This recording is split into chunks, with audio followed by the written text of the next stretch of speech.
Welcome back to another episode of Spiritual Teachers Podcast. With me today is Mariah Ganessa for a second episode.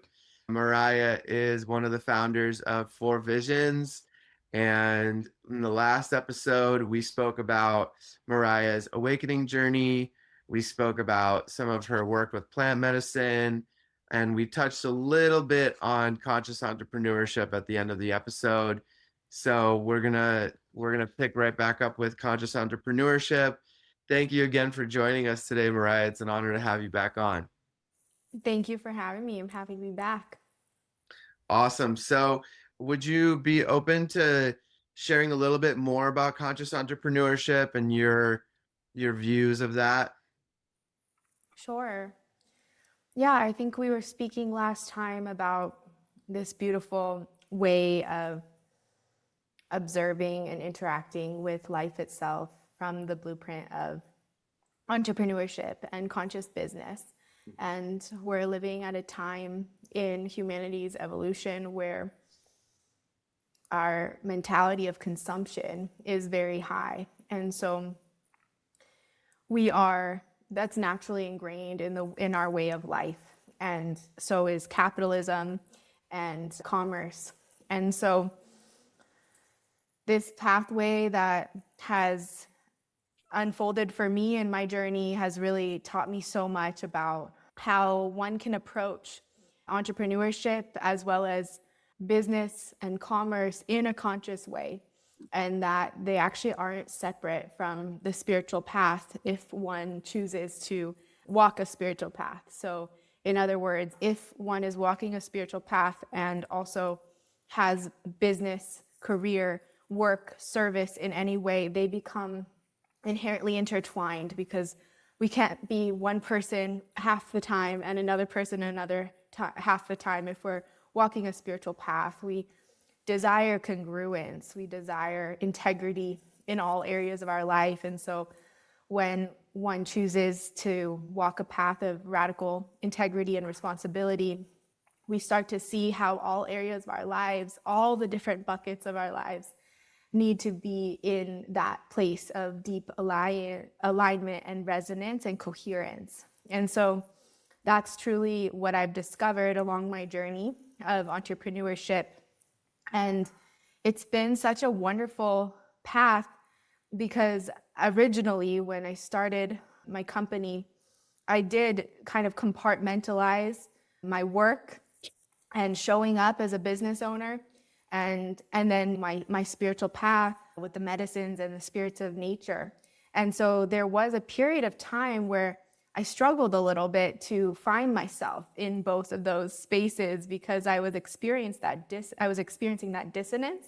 Mm-hmm. And then over a period of time, I integrated those two parts of myself, and I realized I didn't have to be someone else in those two different situations. I could just be myself, and through this constant practice of prayer and right relationship, my work within the business context became highly spiritual and an incredibly potent part of my spiritual evolution and consciousness, even in my development as a leader within my company, within my team. The way that we steward the medicines, the way that we bridge that naturally, because of the nature of our platform, falls into the stewardship and the guardianship of the plant allies. But even beyond that, when it comes to operations and running a company, learning the world of e-commerce, I was thrust into this environment where I was required to level up my skill set in numerous ways in order to meet the needs of my growing platform. And over time, I started to uncover many jewels along that journey, and start to see that in that journey of personal growth, of up-leveling, of expanding myself as a leader, of building this blueprint of the conscious business model, which we touched upon in the first episode, it started to weave and integrate more fully into my greater spiritual path. And now I see them as very much one and the same. And so when I show up in decision-making with my business, it becomes a powerful platform and space from which I get to show up in communion with God.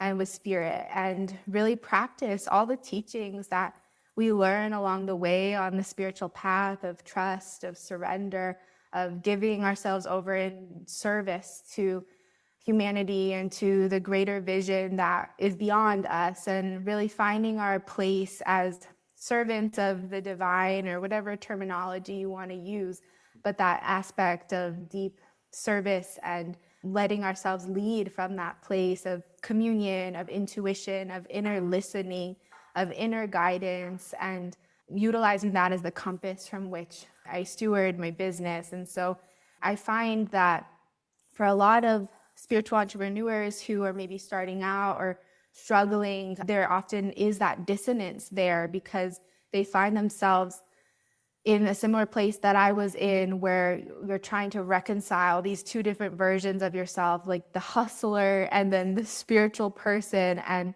when we start to realize that you can be a spiritual hustler and you can generate wealth and abundance for yourself, for your family, for your community, for your source partners, for all the lines in the supply chain, everyone who interacts with your business in whatever industry you're in. And when you enter into this place of desire for impact rather than desire for money or influence, and that's also a big part of navigating the dissonance in capitalism or in business and in any sort of career where we're navigating those distractions. It also offers, that's like a fine-tooth comb that we get to really observe with a lot of discernment to make sure that you don't fall into the traps of just perceiving what it's really about from the wrong lens, or from a lens of distortion. And so there's so much medicine there, and then that medicine of also just getting to put in practice this aspect of serving something greater than ourselves and giving back. And so I think a big part of spiritual entrepreneurship has to do with understanding your why, and Right. understanding what the impact is that you want to have, and your compass for why you're showing up, and how you orient yourself, and understanding your values and your mission. Because you can be a spiritual entrepreneur and run a law firm. It doesn't have to be that you're in this industry of plant medicine or healing naturally necessarily. My teacher always said, like, you can be a spiritual entrepreneur and run a barbershop. And what really matters is the intentionality that we're putting into our offerings. And if you are a baker, you can bake your bread and come into that level of deep communion with your work and your service, so that bread is infused with so much love and goodness and good intention and good thought and prayer, even, so that the people who eat your bread are deeply nourished, more than just the physical, but the spiritual. And so it's coming from that lens of whatever we spend our time doing, whatever we spend our energy building, that it be building towards a better future for our children, for all of humanity, that what the imprint and the imprint that we're having on the world not be from extraction, but rather in reciprocity with the elements of nature, and that we navigate this world of intense consumerism from a lens of consciousness and awareness of, if you're going to play that game, to play it from that higher vintage point of the eagle, the seeing, the one who has the greater vision of the evolution of humanity and the healing that we are needing at this time. And so from that place, the role of the spiritual entrepreneur becomes very much the role of the spiritual warrior. We are impacting humanity on either a very small scale or a medium scale or a very large scale. It doesn't matter the scale, as long as we are coming from that place. And when we do that, we are contributing in a positive way to the world and to the earth. And so I don't know if you have any follow-up questions or on this topic, but I could go in so many directions. And Yeah, I for have me, a it's just, question. So, do you have any protocols or anything that you do in your business if somebody is really moving through some heavier energy, like maybe they just went through a breakup or a family member died? Like, because that's something that I find in the normal business world, it's kind of like you just take off a few days, or a lot of people just push it down, or they just don't talk about it, and it can become a bit toxic. So I'm just really curious if you've had that come up in the workplace. Yeah, I think that within the workplace, that's a whole study of how we treat our employees in their humanity and really create a workspace where people feel deeply safe and respected and seen for who they are beyond just an employee, a factory, or a cog in the line. And that's deeply important to running any sort of business with consciousness and awareness. And so we have built a ecosystem and environment where our team is truly a family and a community, and we really support one another. And it has come with time and building that over the years. But for us, the way we see it is we are spending a large part of our waking hours together as a team. And so we want the time within the warehouse, the working environment, to feel deeply nourishing for each person on their individual journey. And not everyone that works for us is deeply committed to a spiritual path necessarily, or deeply committed to their healing journey, or deeply committed even to being part of Four Visions for the rest of their career. Everyone is in different chapters, and we really honor that. And what we always say is that we want our employees' time with Four Visions to deeply sustain them and support them in the cultivation of their dreams and their goals. And so we really encourage and motivate our team and our working family to really feel supported and sustained by the foundation that we've built together. And yes, of course, we all go through hard times, and we encourage the incorporation of the plant allies to support in different moments. And we'll send an employee home with a bottle of a certain tincture or a plant bath to do if they're struggling, or we've had employees that go through health challenges, and we really honor and respect and adapt the schedules to fit that person's needs. Or we have single mothers who don't have child care for their kids, and sometimes their kids are with us in the warehouse in the afternoon. And so we operate from a place of humanness and from a place of really just meeting everyone where they're at and what they need to feel their best and to show up their best, because we know that when they feel that support, they are going to show up with the most clarity and a precision, which then gets poured into the medicines that they're working with, and their ability to show up in presence and communion with the plants. And so it's so wonderful what happens when you create an environment like that, because people feel safe and they feel happy. And even for certain employees of ours who have different goals, one of our employees is in school to become a tattoo artist, and she has this whole vision for herself, and Four Visions is just a stepping stone for her in her journey. But she has received so much. She's told me this, that like her time with Four Visions has deeply supported her in her personal growth and her evolution to discover her passion, her path, and her vision for her life. And so that's really what we set out to do with our ecosystem that we build together. And it's really special. We don't have discord, we don't have toxicity in our workplace, because there's that genuine respect and willingness to support one another and resolve things when they come up, to meet the needs of each one of our personal situations, and really just encourage everyone to live a balanced life. That's a really big part of our values within our company.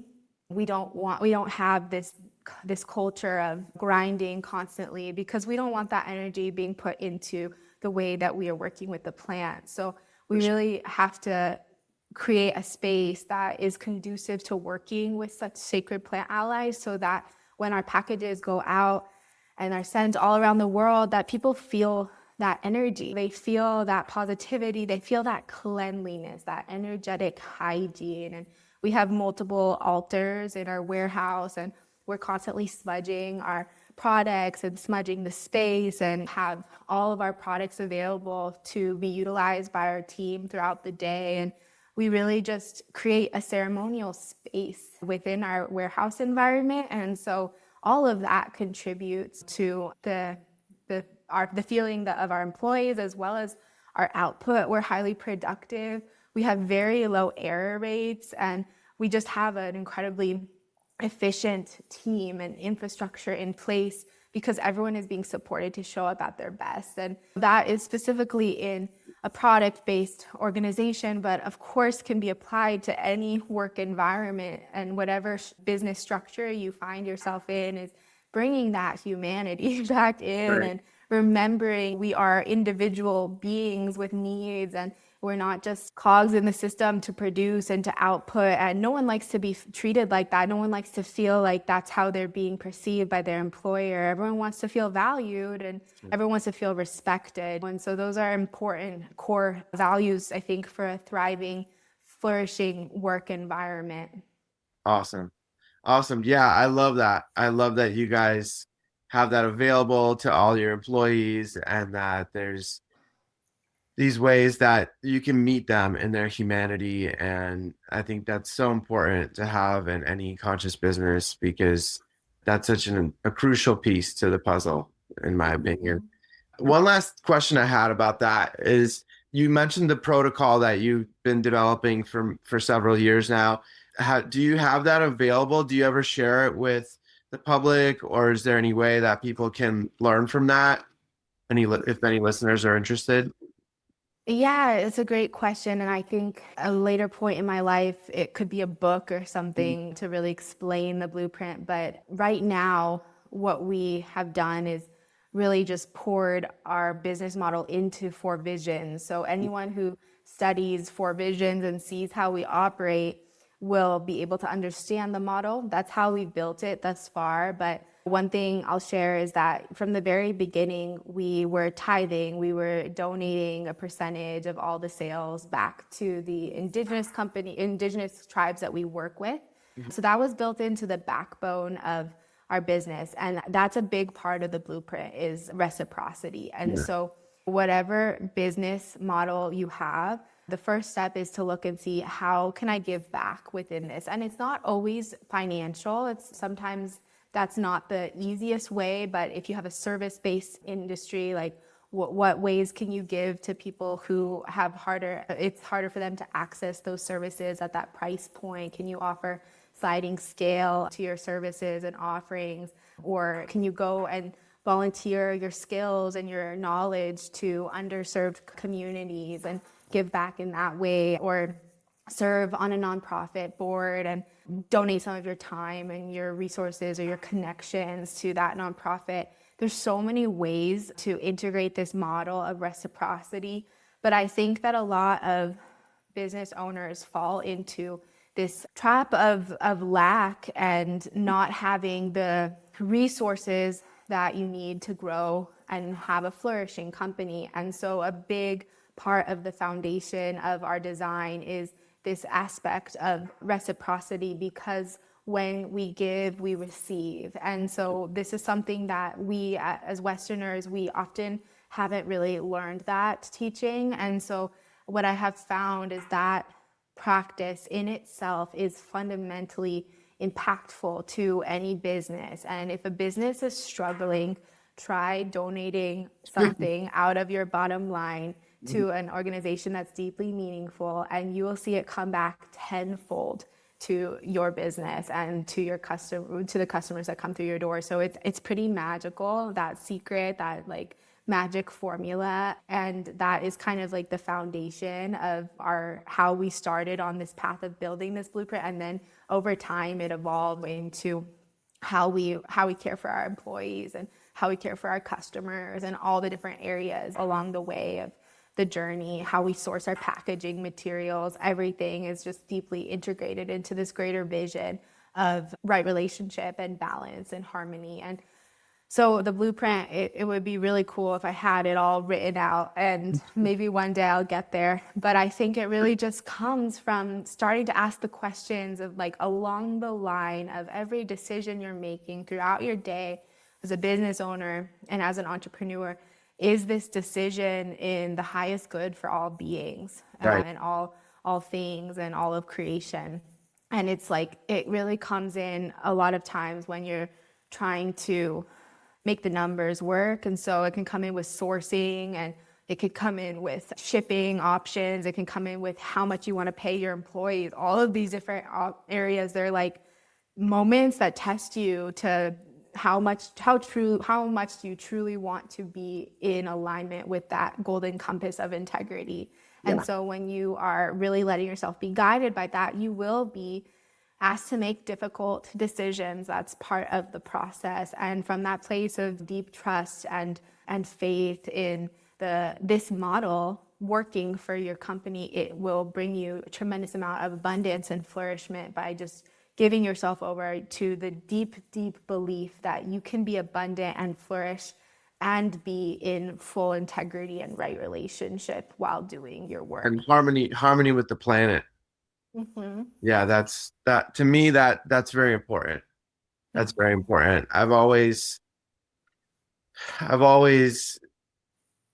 had this mindset that no matter what I'm going to do, I'm going to make sure that I'm making a positive impact with the work that I'm doing, and it's not going to impact the world or people negatively. And I think that when you said that, the reciprocity piece, I got chills because that felt like deep truth to me. So yeah, thank you for sharing that. That's really beautiful. And I think it's a beautiful segue. Are you working with some Mambe right now? I am, yes. Okay, so that's something we haven't talked about yet on the podcast. So would you be open to sharing a little bit about Mambe, what it is, where it comes from, and the effects that it has on the nervous system? Mm-hmm.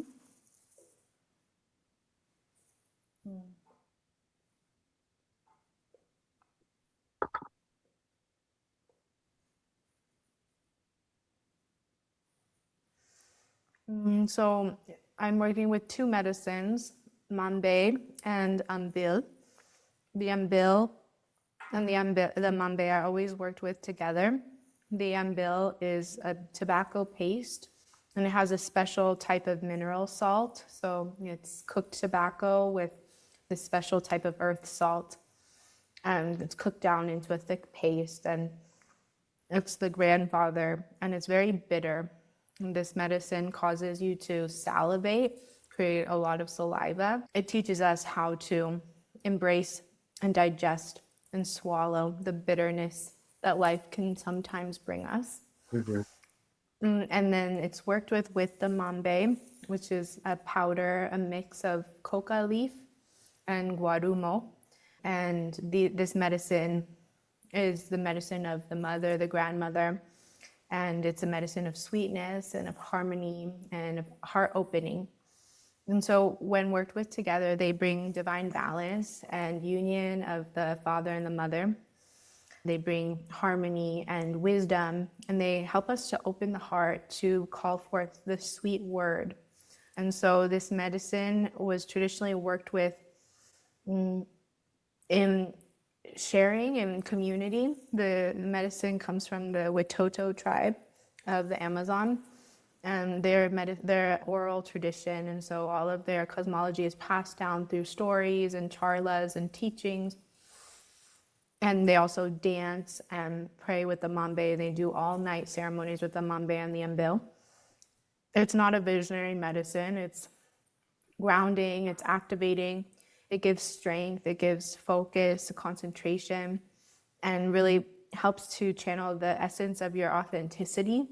And so it's traditionally used in dialogue because it helps us to come from the heart, and it helps us to come from that pure place of authenticity and connect with your essence. And so I love to work with this medicine in interviews and talks and sharing to help me to really be in that place of deep alignment with the plants and the spirits of nature. I love it. I love it. So last episode, we touched a little bit on Bobinsana, right? So that's another plant ally that is offered by Four Visions. Can you speak a little bit about the effects of that when taken in a tincture form? Sure. Yeah, the Bobinsana is a medicine of the fresh waters. She's a shrub and she grows near the riverbanks. And she's a medicine that grows her roots down very deep to ensure that she doesn't get washed away from the current.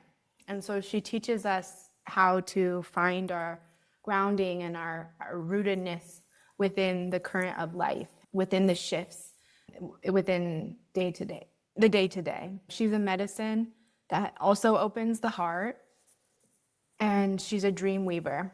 So she brings the medicine of the cosmic mermaid, and she's a star-like flower, so she carries the codes of the celestial realm, and she's a weaver of the dreams and teaches us through the dream space. She's also a healer of the inner child, and so she's really tender and loving and helps us to,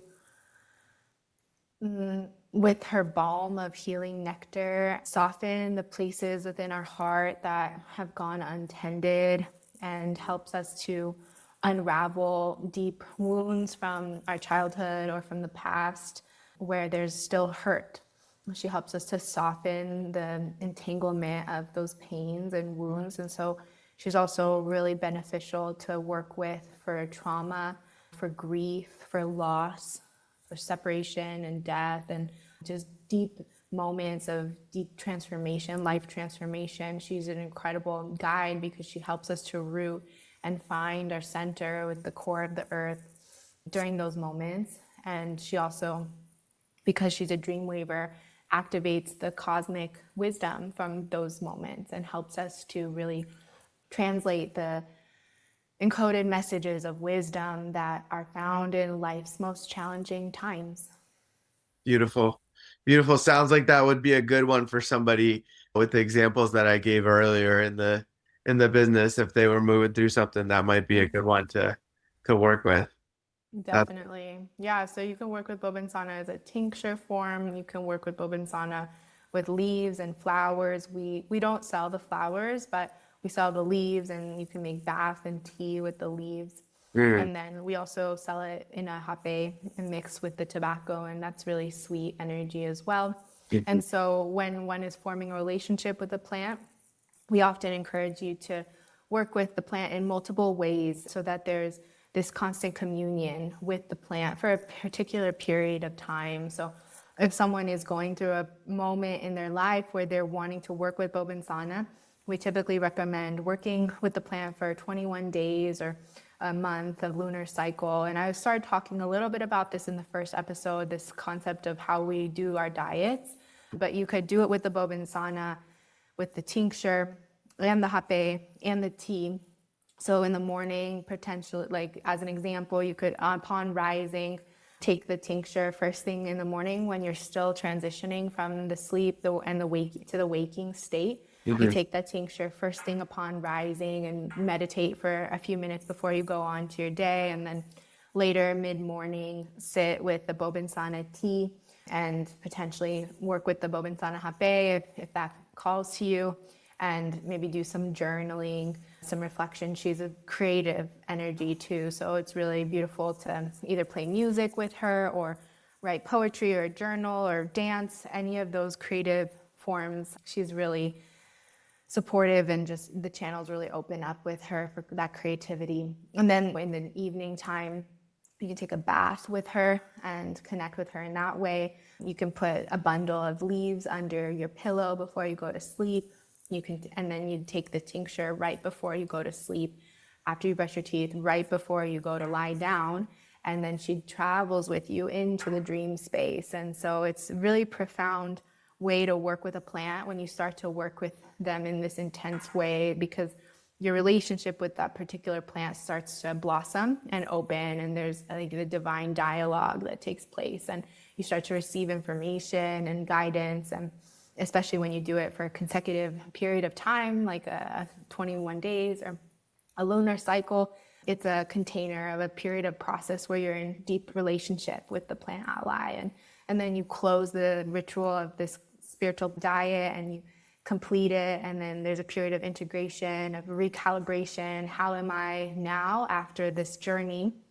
And then sometimes people feel that they need to go back into that study. They have more to learn. And so after a few weeks off, you can do it again and kind of takes it to the next level. And so this is how we recommend working with the plant allies and like going deep with one particular plant. Mm-hmm, mm-hmm.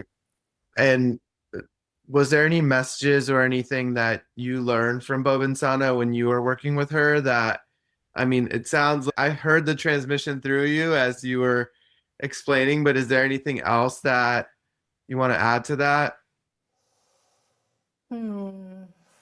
Yeah, I mean, I think like you said, like everything I'm speaking about is from direct experience with the plant and my studies, and I continue to work with her. I worked with her right before this call, actually. And I think as a parent, I've been in this deep journey the last few years of reparenting myself and connecting with my inner child in a deeper way. And so Bobinsana has been a wonderful ally for me to find my own inner girl, my little girl within, and have a really deeper relationship with her. And that has helped me to be a better mother, to mother from that place of greater joy and connection with my own inner child, and not leave her on the sidelines, but rather have her in the dialogue when I'm parenting my child, and yeah, bringing more play and joy and lightheartedness into my life and into the way that I show up as a mother. So that's one way that I've been working with her recently. Mhm, mhm. Beautiful. Beautiful. And then we've mentioned Sananga one time on the podcast. Is it's so for those people that don't know, it's administered through the eyes, right? And there's different strengths and different regions of the Amazon that it comes from, right? Mm-hmm. And so from my experience, the Sananga gives a really it can be gentle, but there's a burning sensation in the eyes, and it's meant to burn away any negative energy or anything in the way of our vision throughout life. And then I usually have a period of time where my vision is very clear and very crisp, almost like a hawk. Mm-hmm. Have you done any studies or heard of anybody healing their vision with like a 30-day Sananga commitment? Have you've heard of Yeah, people yeah, doing we've that? had a lot of clients over the years who have experienced tremendous healing with Sananga. And we as a company can't really speak to the scientific data research proven claims. So we tend to stay away from that, although it's something that we'd love to participate more in the future as far as research goes and more scientific studies to understand the makeup of the plant. But traditionally speaking, within the indigenous cultures that work with the Sananga, it is this medicine that was taken before the hunters would go out to hunt in the night, and the warriors would use it to sharpen their vision so that they could see in the dark. And so it's this sacred medicine that has historically been utilized in that way, and also deeply beneficial just for eye health and strengthening the physical health of the eyes, traditionally utilized to support with cataracts and glaucoma and various different eye diseases. And one of the things that we really stress more than anything with the Sananga, because we can't make any huge scientific claims, is the benefits to the nervous system that one feels when they work with the Sananga, because it is an incredible energetic release and liberation for the eyes and the parasympathetic nervous system and the cerebral. And so after that intense pain that lasts just a few minutes, it's not very long, but you breathe through it, and really just the more that you surrender, the more that it settles into the body and the easier it is, and the softening comes. After that period, one finds themselves in a state of tremendous stillness and peace and calmness and tranquility. And there's often a liberation of emotion that comes with it, crying and sadness or grief, the Sananga works to liberate those stuck energies along the body. And it's powerful in that way as a nervous system reset. We don't really think about how much our eyes are consuming and taking on in this day and age, but we're constantly observing and taking in through the eyes. And now we have blue light and screens and all of this external stimuli that causes a tremendous amount of strain on the physical eyes, but then also on the nervous system and the spiritual eyesight. And we talk about the intuition, the third eye, which that's often how we speak about the Sananga, more coming from the spiritual side of it. How can we begin to listen to our intuition when there is so much noise and external stimuli constantly coming at us from every direction? And so one of the most powerful benefits that the Sananga has for us is just that deep, instant connection with our essence, with our source, with ourselves. And from that place of profound stillness and peace, we can find clarity and receive spiritual insights and guidance and understanding, and can be a very powerful tool when utilized in that way for arriving at that place of profound inner intuition and spiritual connection. Awesome. Awesome. And how do you find that certain Sanangas from certain regions are stronger than others, or do you find that the strength just varies on how it's grown, or what do you think determines the strength of it, how it's processed? Yeah, so Sananga is a root, and it depends on the age of the root, how it's been cultivated, when it's been harvested, different times of the lunar cycle and different times of the year produce different levels of potency. And then the way the Sananga is made is it's essentially cooked in water. So there's different formulations, different ratios that produce the varying strengths of Sananga. So it can really depend and vary batch by batch, and by depending on the maker. Okay. Okay. That makes sense. That makes sense. And then I'm really curious about Chiricas. I don't know how to say it. Chiricaspi. Mm-hmm. Did I say Yeah. that right? Yeah, for sure. The Chiricaspi, also known as Chiricsanango.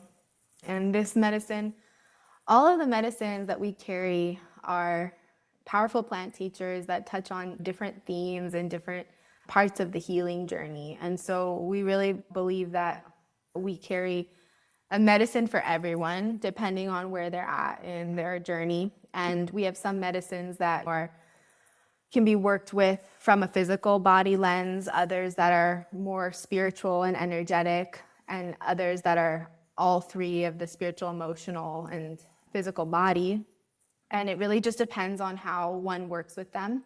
But one of the things that we really stress within our platform is that all of these plant teachers do require a certain level of intentionality and ritual in order to access these higher points of information and codes that each of the plant teachers contain.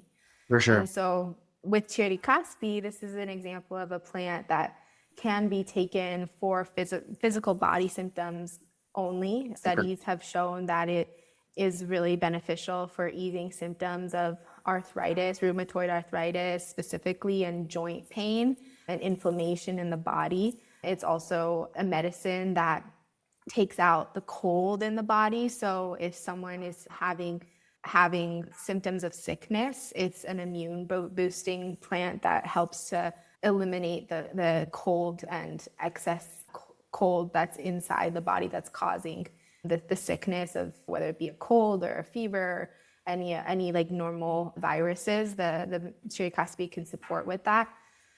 And then spiritually and energetically is where the Chiricaspi gets really interesting. And we call it Chiricaspi in the Colombian tradition. They call it Chiricsanango in Peru, and it's one of the primary plants that they diet in the Shipibo traditions. They often will diet the root or the tree bark itself, whereas we typically work more with the leaves and the flowers. And for us, we work with the Chiricaspi in baths, in healing lotions, in floral waters, and agua de floridas, and in tincture form as well. And the Chiricaspi is a profound medicine for a very specific time and this very specific spiritual process, because the Chiricaspi helps us to overcome blockages that are preventing us from stepping into the fullness of who we are. That's big. Yes, it is. And so when one is ready to become all that they are meant to be, and when one is ready to let go of the things that are holding them back from flourishing, then this is the medicine. And so there's so many moments in our lives where we need that medicine. It could be like when someone comes out of a 10-year marriage and needs to find themselves again. That's a really great time to find Chiricaspi. Yeah. It could be when someone is ready to take on a level of their gifts and their service on a whole new level and share their medicine with the world, but there's still something holding them back or something that they need to overcome before they're ready to step into that. It also is a medicine that helps to combat fear. So anytime that we're in a moment where we're being paralyzed by fear itself, and where we find ourselves being kind of controlled by our worries and our anxieties, the Chiricaspi allows us to step into a place of deeper communion with life itself, and allows us through our own communion with our higher self to come into a greater trust and trusting of ourselves. So it's a beautiful medicine for working on those themes of self-confidence, of self-love, of empowerment. The medicine of the Chiricaspi teaches us how to empower ourselves, to not be a victim, to step up and become who we are always meant to be. And so for all of these reasons, I love this medicine. And again, in very specific moments to work with her, but when utilized with intention, she is an incredible ally and tool to call upon. Beautiful, beautiful. Yeah, I've never worked with Chiricaspi. Is there any sensation in the body when it's taken? Is there any tingling or any effects like from a Sananga or a Hape? Do you feel any sensations in the body?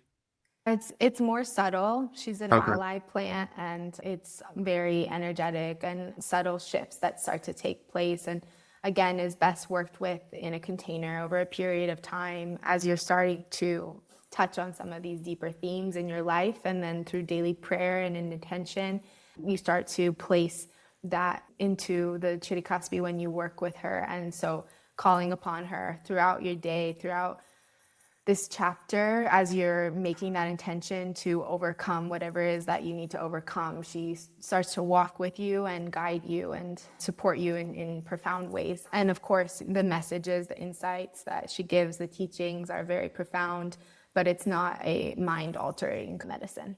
Okay. Okay. Beautiful. Do you, I didn't see on the website, but do you guys carry Yopo? No, we don't. We don't Okay. carry a phone. Okay. Have you worked with Yopo before? Mhm. Okay. Can we talk a little bit about that? Because that's something we haven't discussed on the podcast either yet. Sure. Yes. Yeah. So Yopo, from my experiences, is a more visionary Hape, right? And it can be taken, I think, with Ambil, right? In order to amplify it. So the Yopo is not Hape. It's a unique seed, and it's ground into a powder, and it is a snuff, so it is blown up the nose. But it's very different from Hape because it is a visionary plant medicine, and there are certain tribes that for them this is their primary medicine of communion. Mm. It's taken with it needs like the MAOI inhibitor, so it's often taken with the vine of ayahuasca, not with the Ambil. I've never heard of it being taken with tobacco because it needs an MAOI inhibitor. So Okay. sometimes we will give like a tablespoon of pure ayahuasca vine before we apply it. Sometimes we will give patients vine to chew on, and they chew on it for about 20 minutes before we apply it. And then because the vine has the MAOI inhibitor, then with the DMT in the Yopo, it gets activated. And it's a very beautiful, very, very strong experience and very intense. And so The Yopo clears the channels and helps people to drop into a deeper connection. So in my experience with it, we've worked with it prior to ceremonies of the Yahe because we find that often helps people to clear out some of the heaviness before you go to drink the medicine. And it's usually a couple hour ceremony, sometimes 4 or 5 hours, depending on the reactions of the people. And it's strong. You vomit, you go to the bathroom. It's a very deep purgative and cleansing medicine, and very strong visions, very strong out of body experiences, and a very beautiful medicine. I think all of the medicines have their place and their moment. For me, the Yopo is not one of my primary medicines. It's not something that's a part of my altar that I carry, but certain people connect with it and really love it. We don't sell visionary medicines through Four Visions. We're very specific about how we share plant medicine, and that's a medicine that requires a tremendous amount of initiation and training to properly facilitate it. It's not something we would recommend just doing in a recreational way. And yeah, it's a profound visionary experience. Beautiful, beautiful. Yeah, that I think you explained that really, really well. That's amazing. Yeah, and so I've seen it sometimes like at different festivals and things like that available when people are selling hape. And so if somebody were to purchase it, if they were to just blow it in their nose, it wouldn't have that effect of like the 4 or 5 hours of vision unless they took an inhibitor. That's correct. Yeah. Okay. Have you ever done it without the ayahuasca vine? Yeah, I think so. And And it's yeah, it's not the same, but it's also not like the traditional way to work with it. okay. And originally it was inhaled, so it's not even like it's not even traditionally blown and applied in the same way Oh, I as see. the hape. So, it's much different. And we sell Parica hape, which is of the same family as the Yopo. And so that's the one we call our visionary hape. And it is very powerful and strong. And if someone is in deep meditation or takes it in the morning after they drink medicine, then you're going to get visions and strong experience with it. But it's a little different. And if someone's selling the Yopo without that proper context, then I would just really encourage people to use their discretion and For do sure. their research before, purchasing it. For sure. For sure. And is the Parica the strongest hape that you guys carry? It's definitely one of the strongest. Yeah, and we have our Yawanawasunu, which is also very strong. We call that our bullet hape. And hapes are something that is really each individual person experiences the medicine in a very unique way, depending on where they are at in any given moment, what needs to be liberated, what needs to be released, and depending on the dosage, depending on who applies it, all of these different factors play a role in the strength of an experience with the hape. I think the intention's a huge piece of it too. For sure. For sure. That's awesome. I've worked at Parica before, and I don't remember it being particularly strong for me, but maybe I don't remember like going into a deep practice with it. It was just I think I tried it once or twice with a friend. But do you have a personal relationship with Hape daily? I have in different moments of my life, Mhm. and the hape has been such a pivotal part of my journey over the last 15 years. And I have so much respect for the medicine of the tobacco, and I have a deep, deep relationship with tobacco and work with tobacco very regularly in a variety of ways. I'm praying with it right now with the Ambil. I do tobacco baths. I do purgatives with tobacco. I prayed with tobacco, cigars, and mapachos. So tobacco is a big ally for me, providing a lot of protection and strength and clarity. And at this time in my past, I don't work with hape so much, so regularly. I often will work with it in ceremony if I feel called. And so, yeah, with the medicines, we go through different chapters in our lives.